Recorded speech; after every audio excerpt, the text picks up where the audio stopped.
So this afternoon's seminar speaker is Dr. Andrew Pinsent.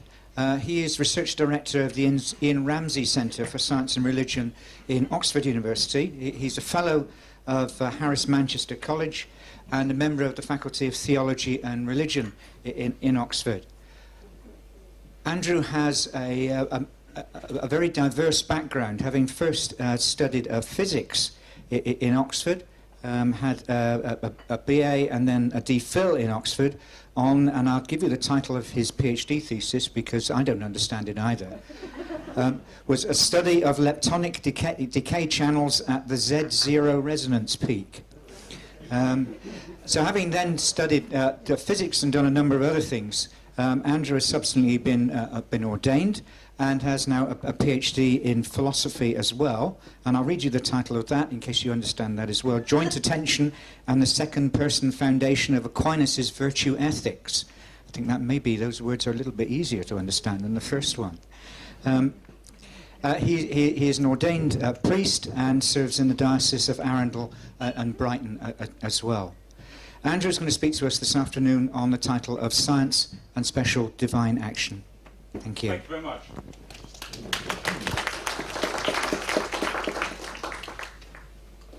The subject of my talk this afternoon is based on a project we're doing in Oxford. So I'm just going to show you the video, just 3 minutes, to introduce the project.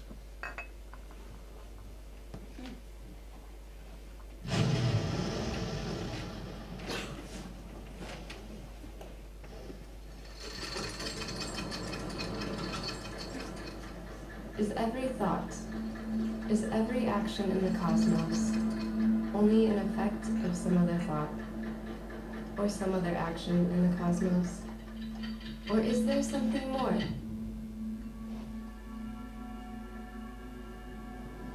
Is there divine intervention?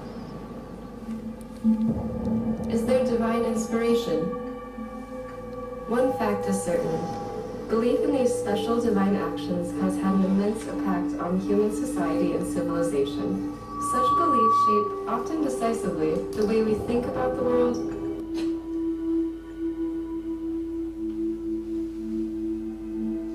what we do in the world, and what we hope for now and in the future. Human beings have given many names to the various purported effects of special divine action, including grace, inspiration, miracles, and providence. The interpretations of such effects, their possible causes and reasons, are among the most important challenges we face as individual persons and in our societies today. Is special divine action possible? And if so, how would we know? What views are held about the kinds, causes, and implications of such actions? How does purported special divine action fit with our observations and with our philosophical, religious, and scientific worldviews? Are there advantages or disadvantages to holding particular beliefs about these matters? Does science explain or explain away special divine action? Can new research provide insights and metaphors for such action? The exploration of these topics also encourages us to reflect on other major questions in science, philosophy, and theology, such as the meaning of causation, of action and potential, of information and cognition, and of what it means to be a person. Such issues have been examined many times since the development of modern science, but much of what has been written in recent centuries is surprisingly little read today. With the help of new digital humanities technology, the Special Divine Action Project at Oxford University aims to recover the wisdom of the past on these questions and to bring this wisdom into dialogue with contemporary work in science, philosophy, religious studies, and theology. Conferences, courses, competitions, debates, and presentations will stimulate new research. Summaries, videos, and digital tools will provide resources for academics, teachers, students, and the broader public. By enabling access to past wisdom and contemporary research into the issues of special divine action, this project will promote new intellectual engagement with one of the greatest spiritual and intellectual quests of humanity.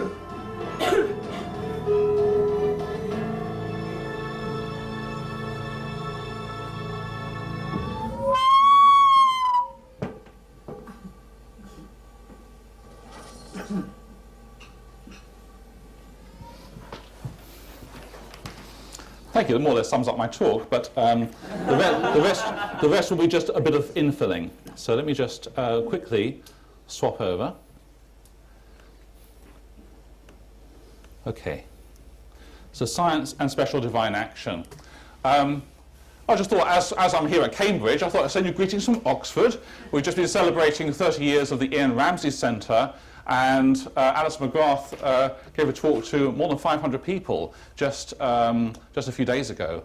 So if you ever have any doubt about the interest in science and religion, I think that should be put to rest. There's an enormous interest, particularly among the young, for good materials in this whole area. So today's presentation is based on materials from the Special Divine Action Project. You've just seen the introductory video of that project.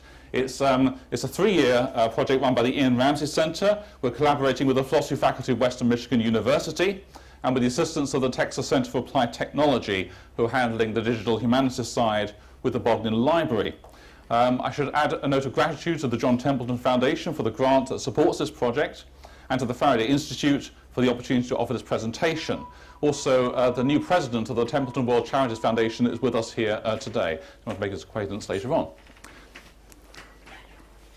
So what is special divine action? Well, we had a big get-together in Oxford a few years ago, and there was a very nice description of special divine action as a kind of trouser word. So you define it with reference to the other leg of the trouser. And what is the other leg of the trouser? Well, it is it's what you might call deism, one way or another. It's where, yes, there's a God, but God doesn't interact with the world in any sense. Maybe design some very nice laws and set it all going, but after that, we're on our own. Just check, there's a whistling. Okay, all right. Okay. All sorted. Okay, fine. So now, the whole area of what you might call natural knowledge of God, God as first cause, God as designer, that's all, if you like, the easy overlap with science. That's where often people just looking at the natural world can quite often use religious language, even if they don't have to use, even if they don't use strictly theological language. Nevertheless, the more interesting area, really, for ourselves, and particularly for ourselves who are believers, is in the whole area of special divine action, as God interacts with the world. Now, the focus of most studies since the 18th century, at least, has been on miracles and all the debates surrounding the possibility or otherwise of miracles. But actually, what I want to do here is introduce some of the other aspects of special divine action. And really, these are elements of 4 talks in embryonic form, so Paul does quite a lot of material, but I'm just going to go through it very quickly, and to get a sense of the breadth of the field and some initial ideas as this project matures. So, I want to look first at miracles, the area that people are most familiar with, but then providence, grace, inspiration, and then some concluding remarks. So miracles, this is the hot topic, the one that's often spoken of, the most controversial. What does the word miracle mean? The word comes from, it's a Latin word, miraculum, meaning object of wonder, implying a contrast with a background, an event that is remarkable and different from what is experienced ordinarily. But, as was well known in the 13th century, object of wonder is not enough.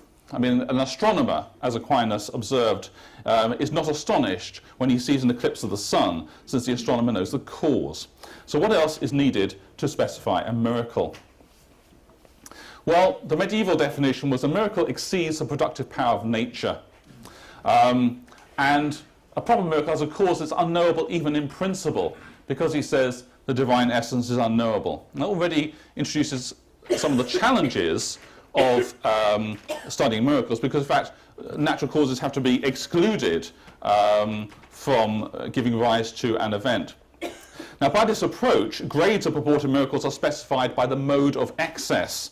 So, to give some examples in Scripture, the sun and moon stopping their apparent motion in the sky, that would be a grade 1 miracle. And then you get very everyday sort of miracles, like the cure of a fever. Jesus goes and cures Simon Peter's mother-in-law's fever. Now, that could happen by nature, but not in this particular case. So, there's different kinds of modes of excess, different kinds of grades of miracles. Now, some purported miracles exceed the powers of nature so dramatically they practically compel belief. But in most cases, retrospective human judgment is required to exclude natural causes as possible explanations. So, some examples from scripture rendered in the history of art, Caravaggio's Supper at Emmaus, and they suddenly see, oh, yes, it's him. Or, this is an interesting one, Doubting Thomas by Caravaggio, because in John's Gospel, we're not told what Thomas does when Jesus says, do your test, put your finger into my side. But he's actually testing the evidence of the resurrection. Now, part of the problem we have dealing with this whole area is that it's been muddied by a bad definition, and which has now dominated the discourse. And the bad definition is the one that's made famous by David Hume in an inquiry concerning human understanding. And his definition of a miracle is that it violates the laws of nature. I keep coming back to this definition because it's so extraordinarily destructive. It's very, very clever. So, for example, if this is how we define a miracle, then God becomes a lawbreaker. Very interesting. There's all kind of there's a lot of metaphysical, metaphoric thought gone into this definition. Very powerful. A lot of baggage. And if you want a detailed critique of the human definition, my colleague Professor Tim McGrew has written a very good article for the Stanford Encyclopedia of Philosophy with all the background references, history and so on. I do recommend you take a look at that. And just a couple of objections to Hume's definition. It's not always easy to identify what laws are being violated in specific reported instances. And there are many disagreements today about the meaning and efficacy of natural laws. But there are other things as well. Laws do not cover all natural phenomena. I spent years studying physics. It wasn't until years later I realized what physics can do and what physics cannot do. I don't know if you know this, but Newton failed to integrate the three-body system. Did you know that? So he was able to integrate the behavior of a planet around the sun and to treat the solar system as lots of these two-body systems put together. But he couldn't integrate the sun, the moon, and the Earth system. And many years later, we realized actually we can't do it. We can't connect past, present, and future analytically in this way. We can do numerical simulations and use that to send space probes to Pluto or whatever. But what physics does is study really aggregates of two-body systems under idealized conditions. That's the stuff that's most law-like. And that's fine, as long as we remember that's not the whole of nature. So if you look at nature with red glasses, you see red objects. But there are lots of greens and blues out there as well. And an example I like to use is a carbon atom at the tip of a horn of a galloping rhinoceros. Think of it in your mind's eye as tracing a path across the savannah.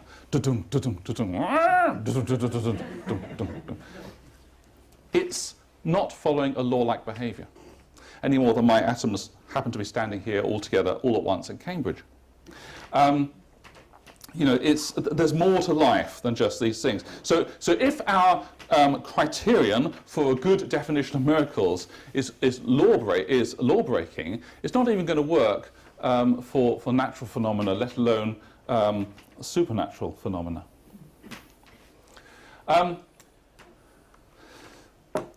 So how then do we approach? What should our attitude be towards purported miracles? Well, the minimum baseline and the least controversial heuristic is that miracles are rare, almost by definition.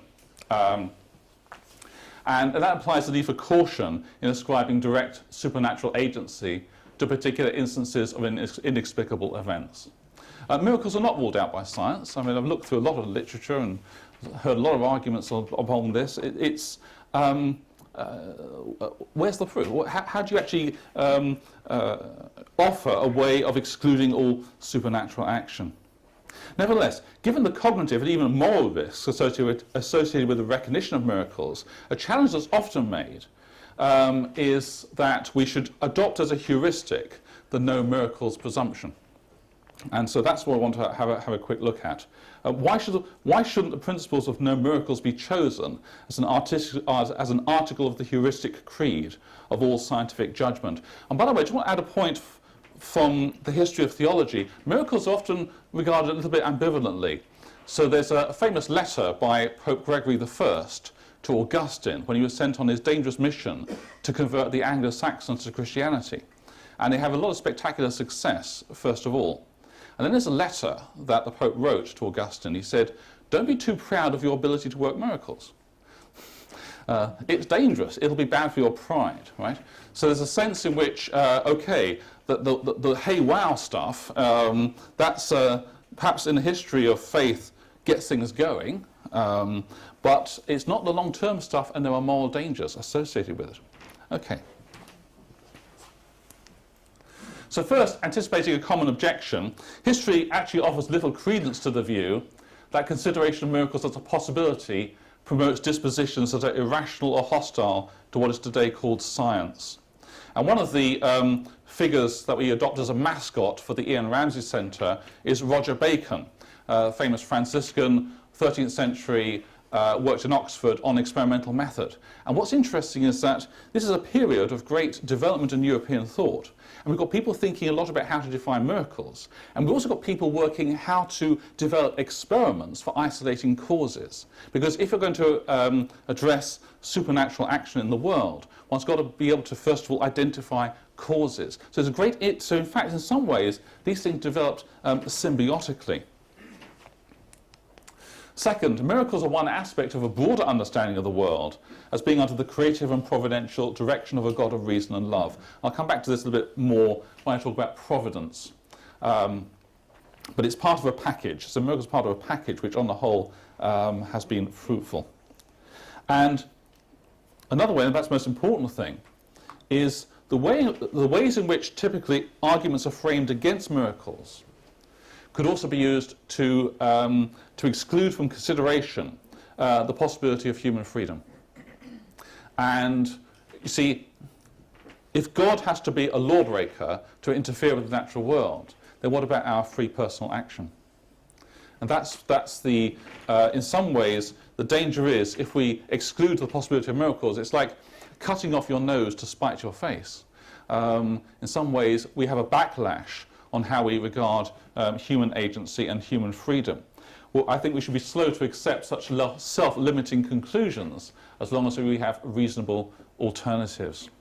And finally, associated with that, the world of natural causes appears to lack sufficient resources to make us permanently and perfectly happy. So out of enlightened self-interest, inspired by Pascal's wager, it seems foolish, therefore, to treat the exclusion of miracles as a premise. Okay, as a premise. So mainly that's just clearing the ground. If I have time at the end, I'll show a little video on miracles specifically. But I want to now look at the issue of providence. What does the word providence mean? It's a word that means to foresee, and it conveys the notion of divine direction of the cosmos and human affairs with wise benevolence. That's roughly what providence means. In a providential cosmos, or a providential life, time is not simply a succession of moments like a ticking of a clock. It takes on a more organic meaning as marking progress or growth towards some fruitful goal. Now, in the area of providence, as with many other areas of purported special divine action, the competing views tend to be fought out in the arena of narrative or grand narrative. Debates about providence, however, are muddied because they actually overlap with other controversial areas in the philosophy of the world. So one is the possibility of end-directed causation in nature, various varieties of teleology, and there's a huge literature just on that topic. And also within theology, particularly Christian theology of the last few centuries, battles over predestination is another interesting area. Just as a little aside, our beliefs about the worldview, what the world is, do affect our attitudes in many ways. I'd like to contrast these two. So this is Simon Blackburn on the left, reviewing a work by John Polkinghorne, and the story he tells that human beings occupy an infinitesimally small fraction of space and time, evolved because of a number of cosmic accidents. We get parasites, disease, we die. We're moderately clever, things backfire. That's the scientific picture of the world. And that's a story. And then let me give you another story. So, and this is from the end of the first century, the first Christian century. And what fascinates me about this is that Christians had other things to think about. Clement, we're told, was thrown into the Black Sea tied to an anchor. And the first time Christians appear in the history books of the pagan Roman authors, were being burnt alive in Nero's pleasure gardens. So they've got other things to think about, right? But they already actually think about cosmology. That's so fascinating. So look at this. The heavens being put in motion by his appointment are subject to him in peace. The sun and the moon and the dances of the stars, according to his appointment, in harmony, without any violation of order, roll on the courses appointed to them, etc., etc. So they're already looking out at the big picture of the world and anticipating harmony and order because God has revealed himself. God is a God of order. God is a God of reason. God is a God of love. And there's a kind of cultural confidence coming in there. So narratives matter. Now, mentioned with providence that the whole issue of end-directed action in providential end-directed action in the cosmos or our life in overlap with other issues, teleology, teleonomy, free will, foresight, and then issues of predestination and so on. So all these, the controversies in all these areas tend to overlap somewhat. And again, somewhat, I want to just clear the ground a little bit here. End-directed action of any kind was scarcely a popular concept in early modern action. And what you see from the early scientists and the early philosophers of science is a huge amount of almost prejudice against the notion of telos, of things progressing towards ends.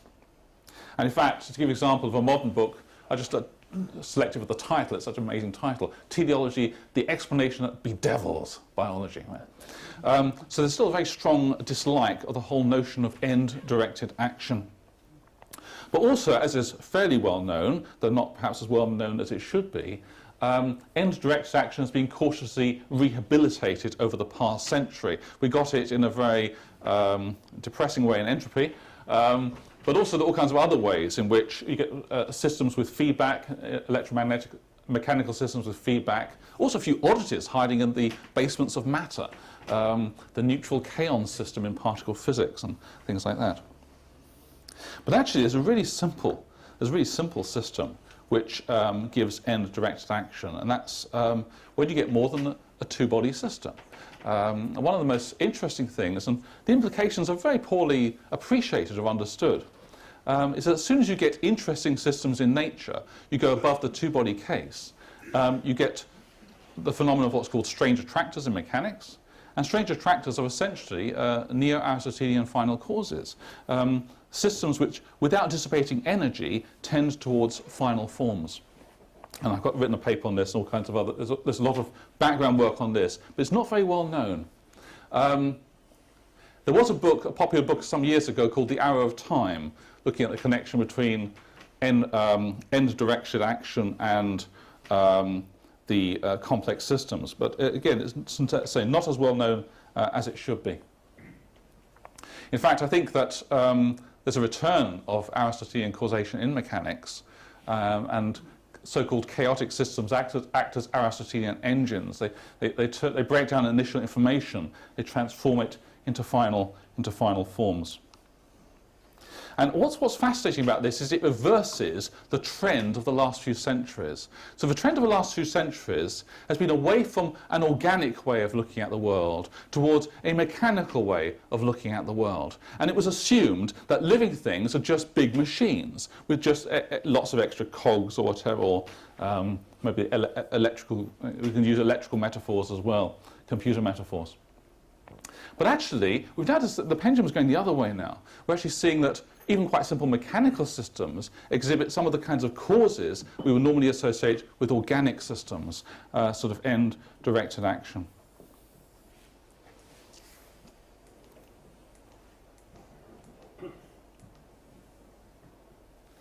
Nevertheless, a few cautions about this. So, even if nature alone doesn't speak to us clearly of purpose, a sense of providence has far-reaching effects on human understanding and action, including attitudes to science.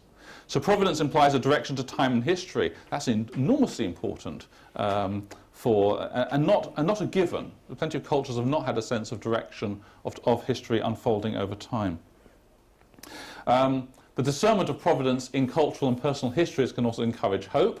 On this basis, human life is not a mere series of random events, but may be shaped by some cooperation of human and divine action to a fruitful end. So we see a lot more end-directed action among natural things in the world.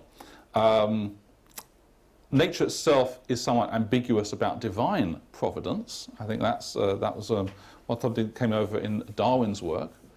But the presumption of providence, the assumption of providence, does have an impact on the way you approach the world that can be very fruitful. What does science do for providence? I would be very wary about making a direct connection between neo-Aristotelianism in complex systems and providence. The fact we've got end-directed action in nature doesn't mean divine action automatically. But what they do is change the way we think about the world. Challenge the dominant root metaphor of the last few centuries, away from the machine metaphor towards a more organic way of looking. Snowflakes and flowers have something in common. And I think it actually does something for theology, and this is an area which is just beginning to explore. Because one of the big issues that's divided Christians for many centuries is how to deal with the whole issue of predestination.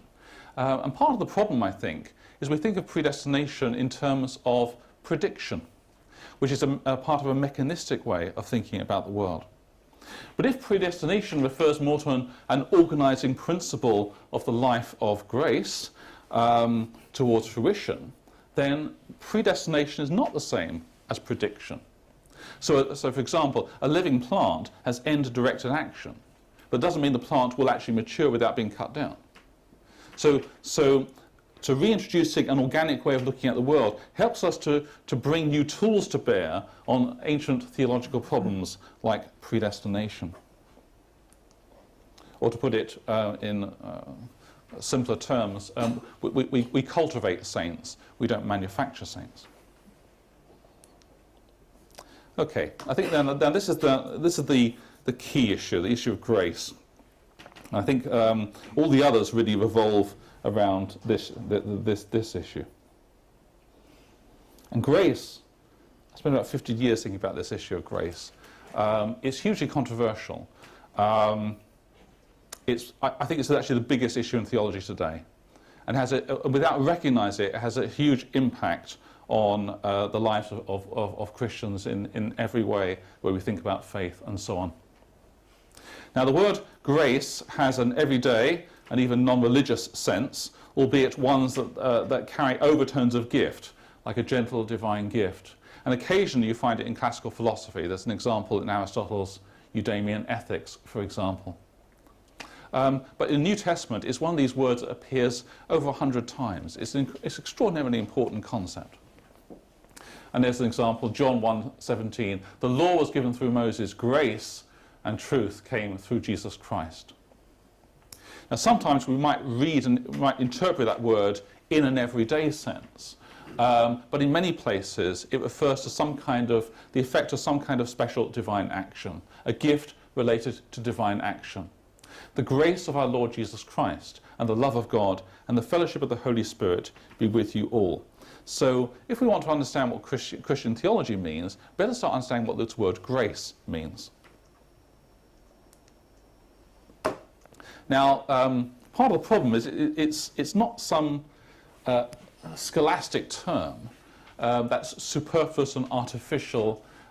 One needs to work hard to deny its importance in the New Testament.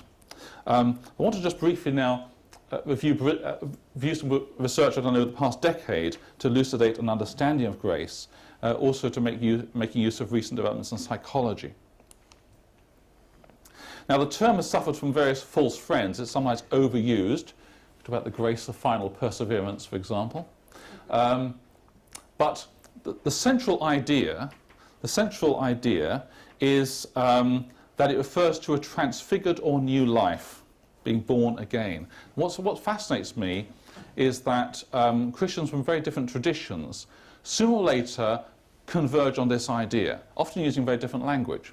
So in a Catholic context, we might talk about sanctifying grace. In an evangelical community in the United States, we might talk about being born again, right?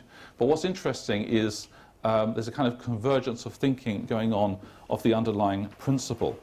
And examples of this distinction include the covenant or setting apart of the Jewish people, distinct life words in the New Testament, especially the Gospel of John, and many parables of Jesus have this dynamic. So the seed sown in the ground, the seed in the ground produces a new life. The ground alone, nature, cannot produce this life.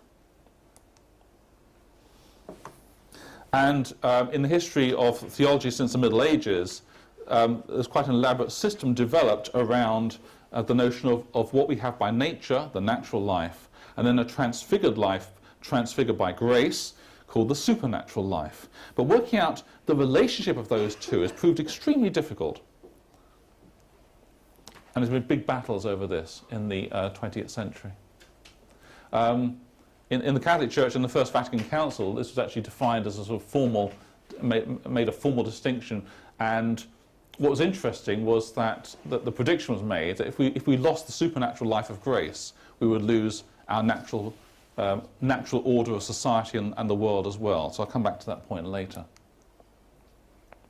And the big issue is we've lacked metaphors. We've lacked a way of understanding the distinction between the natural life and the supernatural life of grace. I spent a few years looking. I suddenly realized after some years that we actually have a kind of map of what the life of grace looks like. It was worked out in the 13th century by Thomas Aquinas. And we can make a contrast between natural and supernatural by looking at what the Greeks thought of natural human flourishing in the Nicomachean Ethics, and then look at the Christian version of this, which is the second part of Aquinas' Summa Theologiae. And we've got two great systematic accounts of human perfection, and by comparing those two, we get a sense of what is the difference between nature and grace, or grace to life. And what's fascinating is that the way that Aquinas thinks of a virtue is very different to the way that Aristotle thinks of a virtue. And so we get a sense of a Christian compared to a very good classical philosopher. And the way he thought of a virtue is that we don't just have the virtues, we have the virtues and the gifts of the Spirit. And we work, if you like, put us into a relationship with God where we love with God the things God loves. We love with God the things God loves. And there's a name for this kind of relationship, which we're now beginning to study in psychology, and it's called joint attention. And joint attention is my favourite definition by Professor Peter Hobson. It's a shared awareness of the sharing of focus, which includes sharing an attitude towards the thing or event in question. Shared awareness of shared focus. It's the sort of thing that goes on so much, it's so ubiquitous in the life of a child, we don't even notice it's happening until it's not there. Then we notice. And this has been the whole study of autistic spectrum disorder. And when I was studying for my PhD in the States, my professor made me study a book which I didn't expect to find very fruitful, but was quite extraordinary. It's called The Siege by Clara Claiborne Park. And it's the story of a mother bringing up an autistic child. And she noticed at the age of 2 that the child didn't point. The child didn't point and didn't draw her attention, didn't invite her to share awareness or shared focus on objects. Anyway, to cut a long story short, all this analysis being done with joint attention maps very beautifully onto what Aquinas was describing in the 13th century. And this gives us a metaphor, and this is new, we couldn't have done this 15 years ago. It gives us a metaphor for understanding the life of nature compared to nature transformed by grace. And you might say that grace takes away our spiritual autism. And so this is a way of thinking about the distinction between classical human flourishing as the Greeks understood it and the flourishing of the life of a saint. It's where grace takes away our spiritual autism. This changes the way we look at the world as well. And we can see this, once you get the idea, you can see it's actually all over literature already, but not described in those terms. So you can see here Aristotle talking about God in his Metaphysics, Book 12. And he says some extraordinarily profound things. God is a living being, eternal, most good, so that life, duration, continuous, and eternal belong to God, for this is God. But he never addresses God as you. And he says we cannot be friends with God. And in Augustine's Confessions, look at the grammar. The grammar's changed. Late have I loved you. Beauty so ancient and so new. Late have I loved you. I tasted you, and now I hunger and thirst for you. You touched me, and I have burned for your peace. In Scripture, John chapter 14 or so, all that section of the discourse before the crucifixion is full of this I-thou language as well. And this, of course, has vast impact on civilization. You can see that the emphasis changing in art, the development of music, the way organisation of laws, all kinds of things are influenced by this. And this gives us a toolkit for addressing all kinds of other theological problems. One problem we've faced since the rise of mechanistic thinking and applying mechanistic thinking to theology is playing a zero-sum game between ourselves and God. Do we have free will, or does God determine what we do? And you can't win that game. This is a battle over interpretations of Calvinism. Right? But joint attention gives us a way of breaking out of that. You know, it's not a question of one causing the other to do something. It's loving with the other person what the other person loves. Right? It's not a zero-sum game. And look at the way mothers and infants interact, or you can see the different examples of this represented in art and so on. And we used to get a model from this for how to understand what Aquinas calls the fruits of the Spirit, that they're resonances. It's where it's like the different instruments in an orchestra coming into harmony, and you get something like a resonance. Resonances are all over physics. I think that persons can resonate as well. And it's a lovely research in this area, because all of this work with joint attention can feed back into new findings from psychology about how we acquire virtue. And there's more to virtue than Aristotle told us. And there's some funny examples. So this is an example of experiment going back about 10 years, where if you put a picture of a pair of eyes on an honesty box, people are more honest. In a sort of shared house, and people have to pay for their drinks. But the pair of eyes makes people more honest. And the disposition, the sense of even a representation of a second person changes our moral stance towards things. And I have many nieces, and it's fascinating to watch how they acquire virtue. And it's not the way Aristotle told us. It's not by habituation. It's not by, let's choose not to eat too much, not to eat too little, just the right amount every day, I'll get used to it. No, it's through some kind of game that the parents play with the child. In fact, they're not interested in the food initially. They're interested in the interaction with the parents. So work that's going on in science and work in theology in the area of grace and the supernatural life can help to trigger a Copernican revolution in the way we look at virtue ethics, which so breaks out of the fairly small toolkit that Aristotle gave us, and which has dominated virtue ethics the last 23 centuries.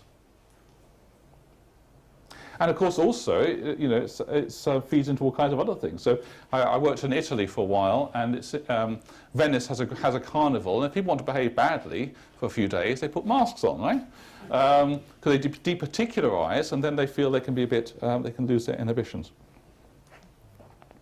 Okay, final talk. I'll just go on 10 more minutes. Last bit on inspiration. This whole area. to inspire, inspirare, to blow, to breathe into. It means figuratively to infuse some thought or feeling into a person. A lot of conversion stories are associated with inspiration. And there's even a little bit of this idea in classical philosophy as well.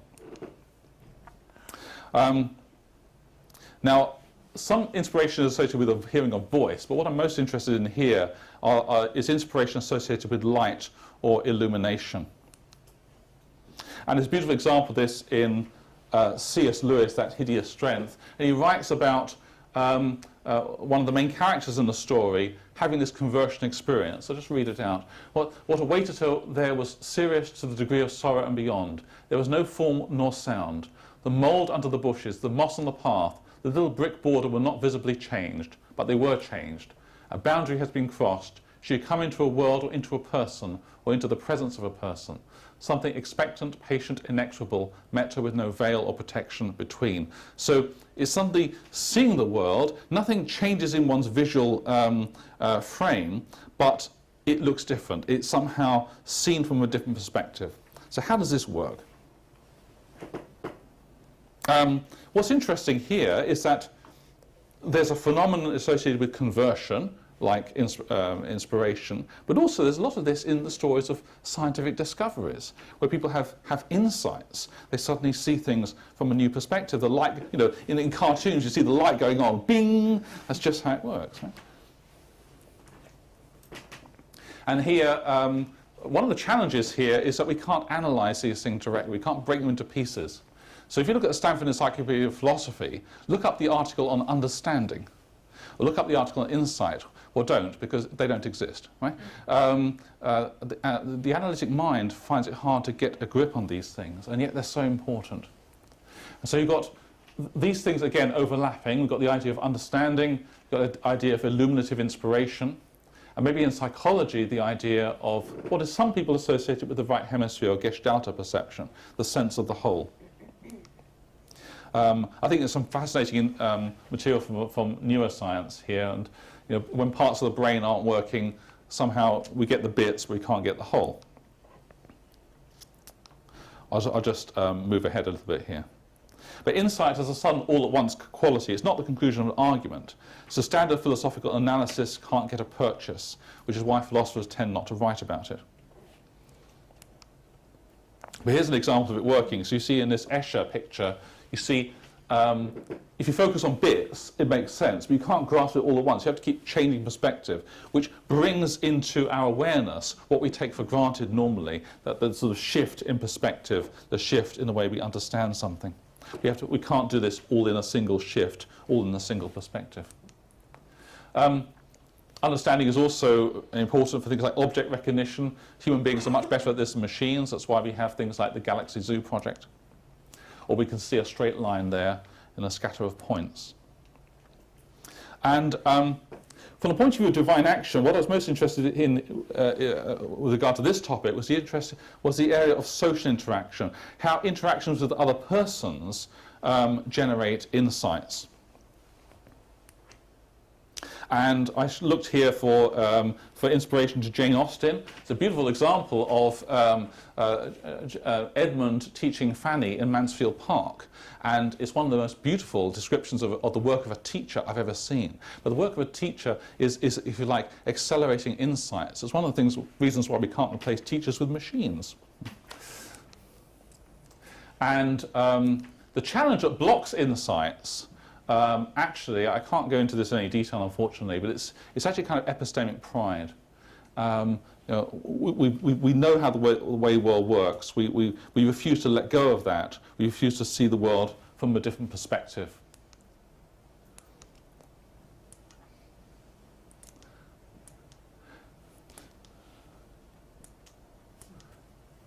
Rather than go through the analysis, however, of this, I just want to conclude basically with a parable that sums up the whole work of social insight. And this parable I had in my mind for 40 years, and suddenly just a few months ago I understood it.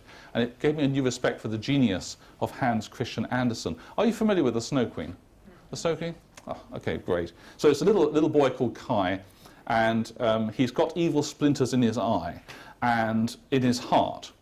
And the splinters mean that he doesn't see the world properly, and he sees the world, he's only interested in rational perfection. He's interested, he knows his multiplication tables, he knows the square miles of every country in Europe, but it's all mathematics, rational perfection.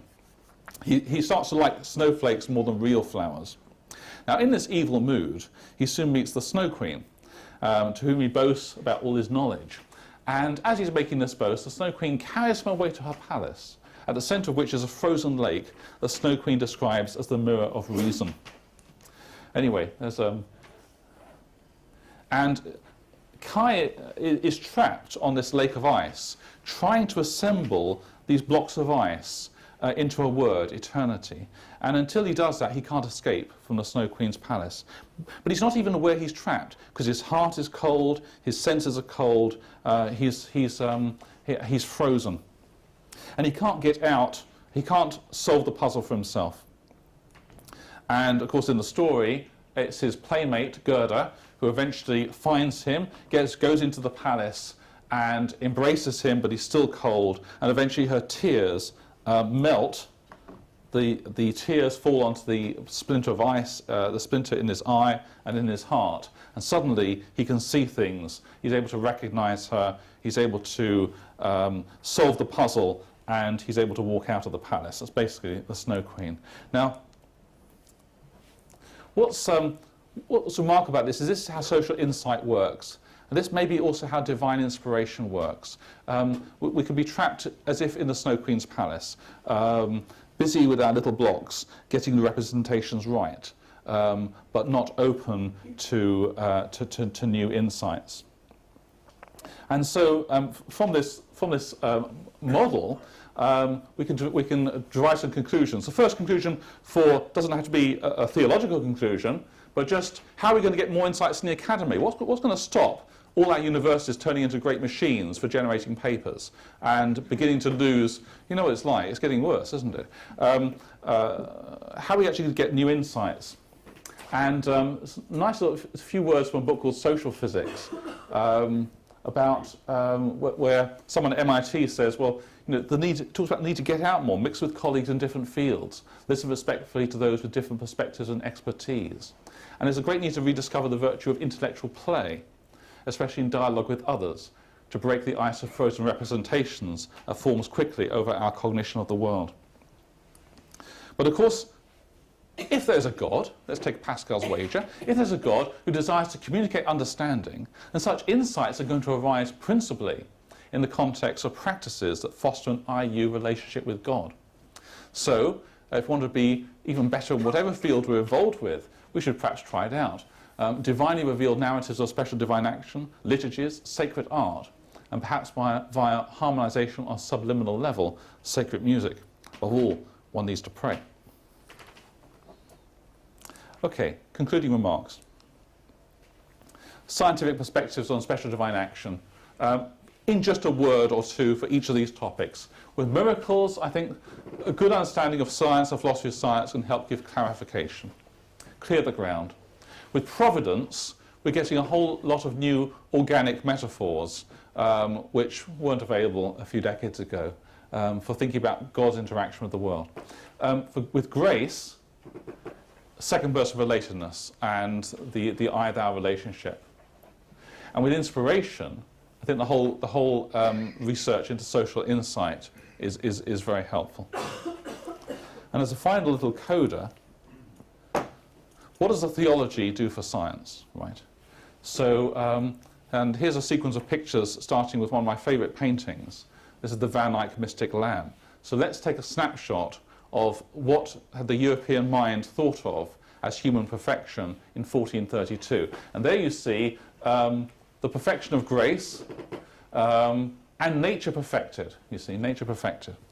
Now, let's just run the clock forward. So 1524, this is a transition picture from the Met in New York. And you see the saints are getting smaller. The focus is now on the landscape. So the shift in imagination, shifting towards nature, away from grace and things connected with special divine action.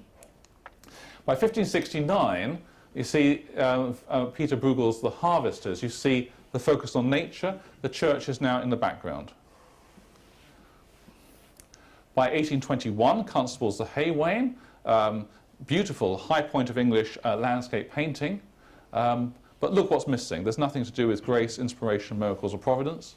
The focus is on nature. If there's a God here, God is in the background as creator and nothing more. But now what happens next? Vincent van Gogh, the last picture before he committed suicide, the road isn't going anywhere and the vertical dimensions begin to collapse. And the creatures are becoming indistinct. And then finally, Jackson Pollock's Enchanted Forest in 1947. I don't want to make an artistic judgment about these. I think I added in London riots as well. Yeah. I don't want to make an artistic judgment, except to say that as our beliefs in special divine action change, our perception of nature is changing. And I would cautiously say, not in a good way.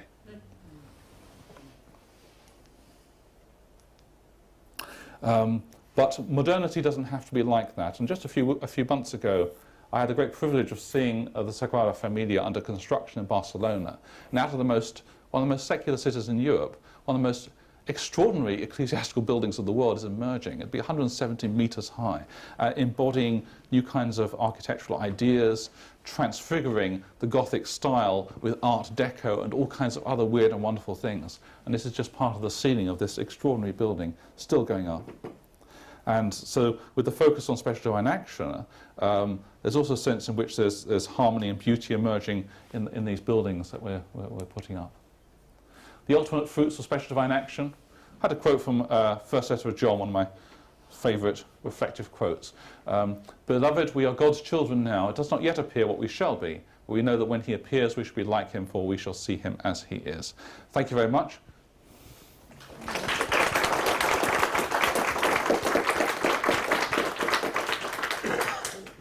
Thank you, Andrew. We have a few moments for questions. I can see one hand immediately shot up in the middle. Wait for the microphone to come to you. That you will do. Sorry. Thank you very much. I remember going to Ian Ramsey's lectures in 1951. I knew him quite well. I was a philosophy student, but I used to go to his lectures. I want to mount a partial defence of the Aristotelian view. Do make sure you keep your question fairly short. Yes, please do. Yes. There is certainly a concept of grace. You know, yes, Plato, absolutely. the illuminator, and being drawn, I agree. particularly in Philia. And secondly, connected with that, when he makes this crucial distinction between a real virtue, which is acquired, it's not only just habit, there has to be another person, particularly in Philia. So there is the other person who draws you to, by a kind of grace to see it. And finally, when you have infused grace, I think one has to respond to Kant's objection that if the infusion does not include your cooperation, then it's hard to see why it is a hexis, a real acquired virtue, rather than a mere arete, which is just a given virtue.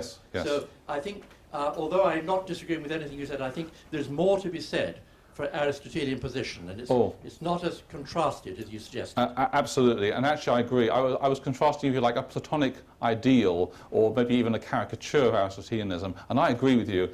His treatment of courage, for example, is much more subtle, and of course it's one of those virtues you can't generate by habituation, because you can't repeatedly risk death and survive and come back and try it again and develop it by habit. So there are many subtleties, of course, in Aristotle. I'm giving you, if you like, a slightly caricatured version in order to show a contrast, but I agree there are many nuances there. Yeah. Can I ask a question about insight? What about, insight, yes. What about those who deny the possibility of any special divine interaction and yet also experience profound insights? How does actually the interaction with the divine encouragement? I think these are two areas where we just don't know much, and so I think generally we need more work in this area. I said recently to someone in the States I was studying insight, and he said, "Oh, you're studying Lonergan," because the only book that people know of that was written on the subject of insight is Lonergan's Insight. So it's interesting. It's a whole area which is very poorly done in analytic philosophy, particularly. So I think there's a natural faculty of insight, of course, but insights, even the natural faculty of insights, that's nurtured and accelerated through interactions with the second person, as in described in a literary way in Mansfield Park. And I think there's some interesting work to be done on how the condition of autistic spectrum disorder affects the acquisition of that particular intellectual disposition. Because so one of the problems is not seeing the wood because all the trees are being seen. So it's an operation of insight to, if you like, to cognitively step back from seeing lots of trees to seeing the wood. I would say that's part of the same family of dispositions, and that sometimes is not easily developed with autistic spectrum disorder. So these conditions are teaching us a lot, and a means and a motive to look at these things. And I think, and I would cautiously suggest that the whole tradition of Western liturgy and music and art is not been, if you like, unhelpful to insight. And even in modern physics, it's very sad. I was when the probe reached Pluto recently, the language in the control room wasn't Shakespearean enough. You know, it wasn't. You know, it was very, very poor vocabulary. That's amazing. Wow, it's amazing. But it's one felt the need for some religious poetry or something to describe. So we need to get out more, basically. So the physicists and the scientists generally, it'd be lovely to enhance already the great work they do with more humanities, philosophy, theology, so on. Thank you. One final question over the side, and then we'll just stop for the day. There's a microphone there. Thank you. I had the impression towards the end, with your summary of the history of the development of art, that you feel somewhat pessimistic about the way things are going. Presence of grace, and yes. The quality of art, yes. by their relationships. Yes. If that's the case, you are pessimistic. Have you had any thoughts about what we should do about it? Oh, that's an interesting question. Thank you so much, sir. I'm not pessimistic in a deterministic way, because I don't believe in determinism. So I think it's up to us. It's up to our choices, the response to the opportunities and gifts we're given to shape our own lives, our societies, and so on.